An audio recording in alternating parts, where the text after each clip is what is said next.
Mipatimaw sa Brigada News FM Cebu ang usa ka inahan nga dunay masakiton nga anak nga nagkinahanglan nga abunuhan og dugo. Si Lisa Barbadillo, taga Barangay Guadalupe, dakbayan sa Karkar, nanawagan sa publiko kung kinsa ang makatabang sa iyang anak nga si Charlene Ropita, 16 anyos, usa ka tinun-an sa grade 10 sa nahisgutang dapit nga nagkinahanglan og dugo nga type O+.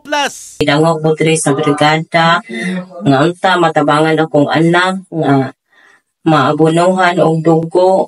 Ang iyang type sa dugo O+. Ang pasyente nga si Charlene kasamtangan nga anaa sa Diparini Community Hospital sa lungsod sa Cebu nga. In the heart of changing lives, ako si Brigada Alan Tangkawan sa 90.7 Brigada News FM Cebu, the Music and News Authority.